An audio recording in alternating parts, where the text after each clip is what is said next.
Okay, guys, so here is the chicken, the meat. You could use pork, you could use chicken, whatever meat you like.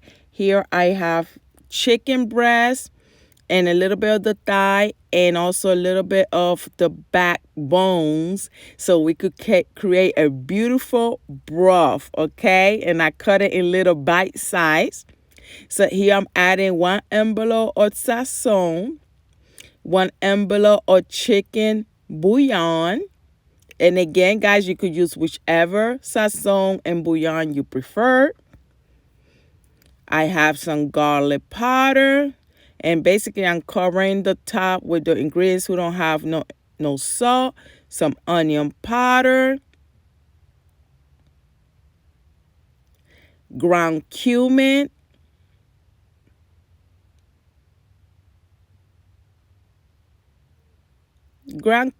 I add, like, I would say maybe about a teaspoon. And I add a little bit of the adobo because we have some chicken bouillon. We'll taste the broth later on. And here I am grounding and crushing some whole oregano. Y'all already know I love that whole oregano. Some black pepper. And guess what, guys? Our sofrito. And if you don't know how to make sofrito, I have the recipe below. Go check it out. This is the fresh ingredients. So it doesn't have any salt. So I'm adding as much as I like. And now I'm adding some water so we could let this bad boy boil. I had let it cook. I think it was like 25 minutes. So here how it's looking, right? Now I went and added some olives. If you don't like olives, you don't have to add it, but I got to have those olives, baby.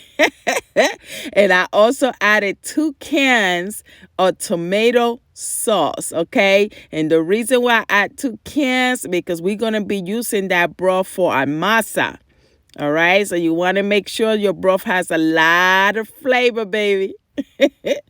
And I added just a little bit of olive oil. And now I'm going to continue to let this simmer. Oh, and I decided also to add 1 more envelope of the sazon because I went ahead and tasted. So make sure at this point you are tasting your broth and it has enough flavor, okay? You're going to be using that broth for your masa. The next step we are going to make is achote oil. So here I have my fire on medium low. I added some oil, some vegetable oil to the pan, and I'm adding the whole pack of the annatto seed. They call it annatto seed. We call it achote seeds, all right?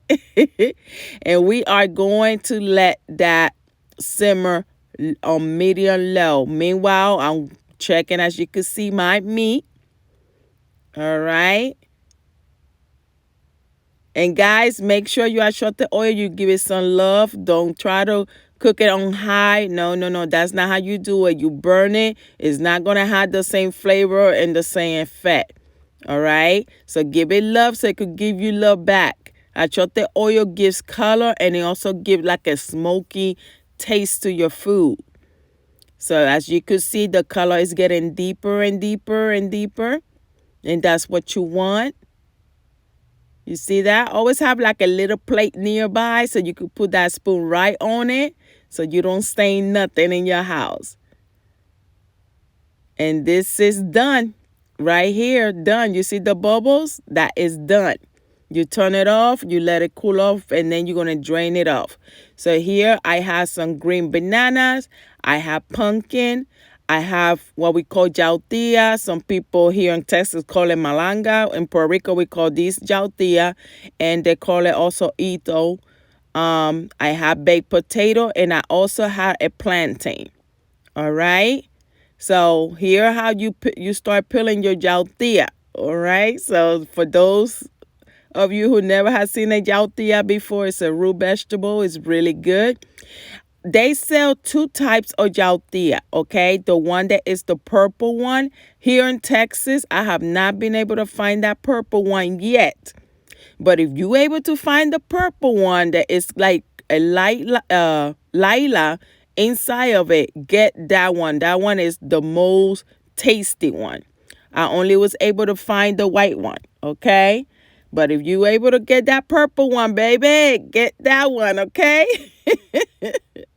All right, so guys, while we are peeling away and doing all this stuff, if you have not subscribed yet to my channel, guys, what are you waiting?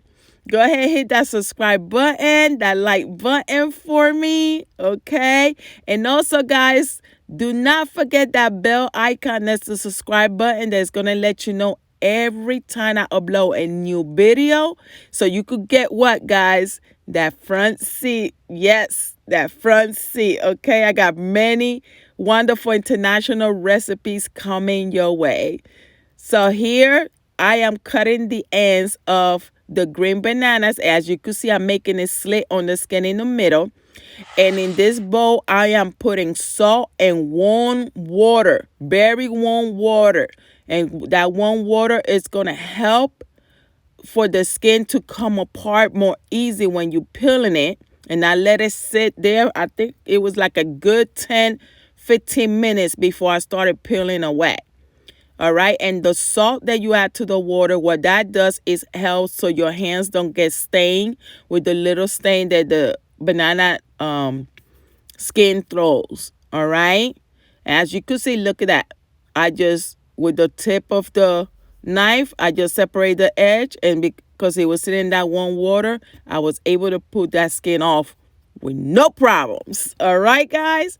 So here I decided, instead of using the wadger, the shredder, I am using the food processor. All right. And I'm grounding the pumpkin first because the pumpkin is more hard than the bananas. But to the pumpkin, since it's a little hard, I started with the chopping. I pressed the chopping button like twice. And now I'm adding, you see the broth of the meat? You see the broth of the meat?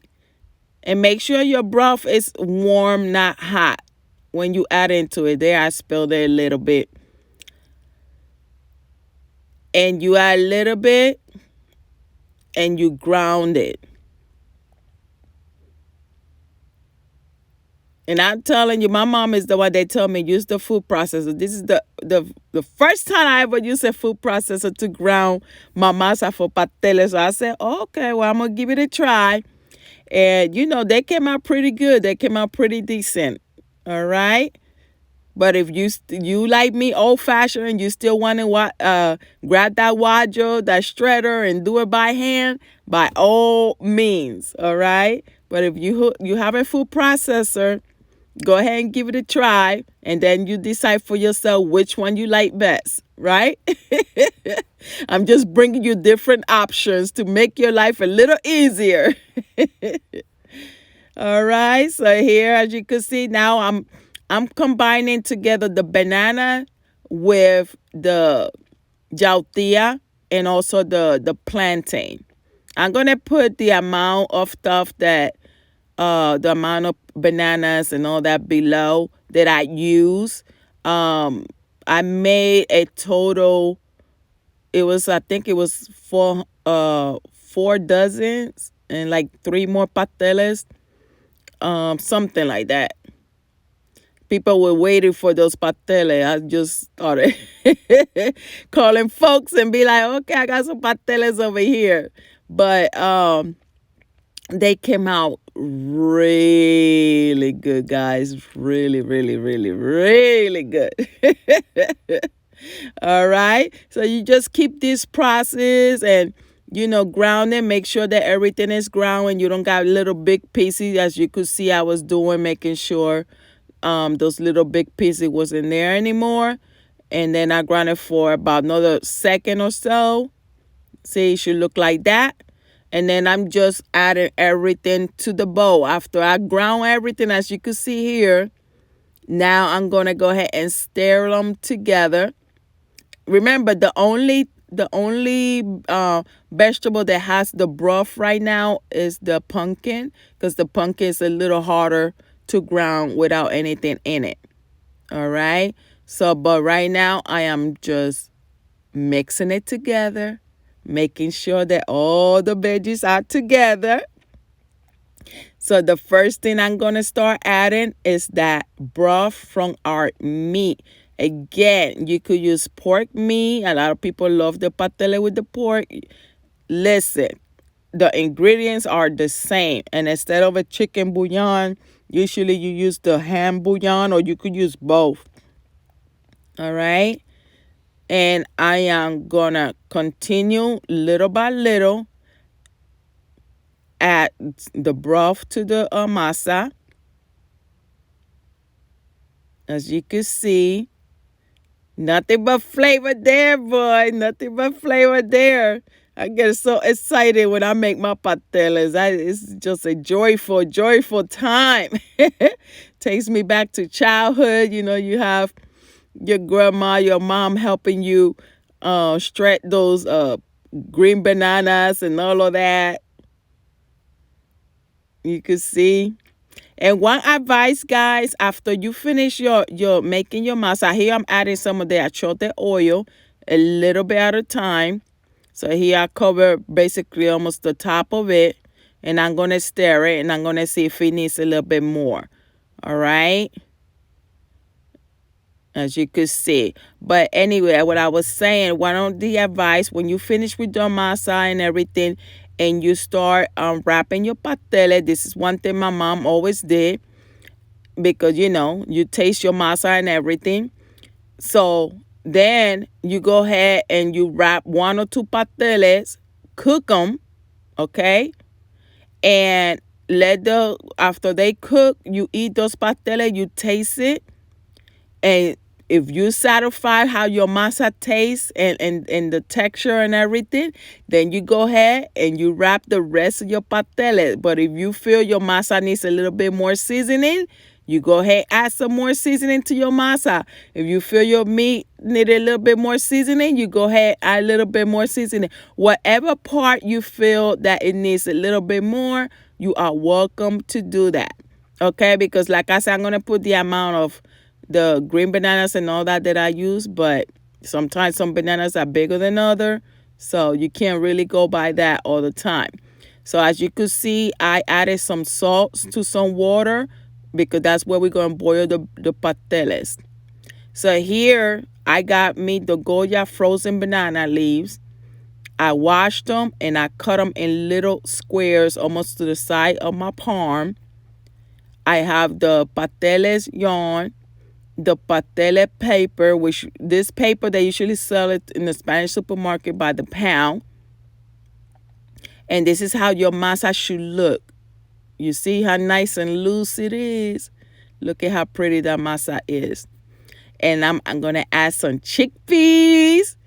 And I'm going to add some raisins. This is really the traditional way. I'm going to add some pimenton, which is roasted bell pepper. And, of course, I got my meat and I got my achote oil.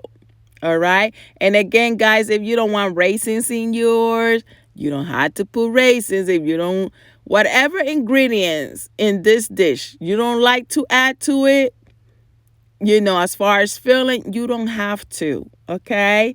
This is how we ate it in my house, in my whole town, you know, growing up in Puerto Rico. So, but again, whatever you don't like, you don't have to add it, okay? I always tell you there's no right and wrong here.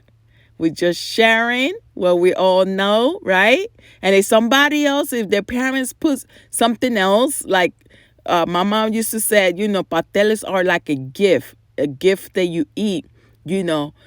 You put little surprises in there. So, you know, when you eating it, you get like that surprise taste, that combination of flavors. And that's exactly what it does. And it's wonderful.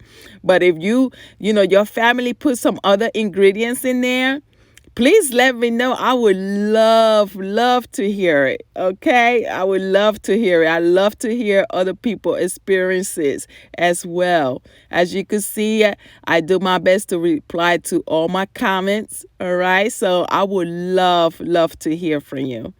So here, as you can see, I added like 1 of the big spoon of the masa and like 1.5 tablespoons of the meat because I like my pasteles loaded. Okay, every bite of a pastel, I like to have me some meat. And again, this part is all preference. Some people like more masa, believe it or not, more masa than the meat. But it's all preference. You make yours as you want it. Okay. And as you can see, I put like 2 chickpeas in each, like 3 or 4 raisins, a strip of the pimenton, which is the roasted bell pepper. All right. Look at that. And this is how you fold the pastele. And also, as you could see, you saw me cut that parchment paper in half. And since it already comes rolled up, as you could see, it still had that form. You just cut it in half, and as you could see that I did, just bend it backwards so like that it could lay flat. And also, I always keep one whole piece of the parchment paper under it. So when I'm doing the pastel, as you could see, especially the achote oil, it doesn't stain my counter or anything.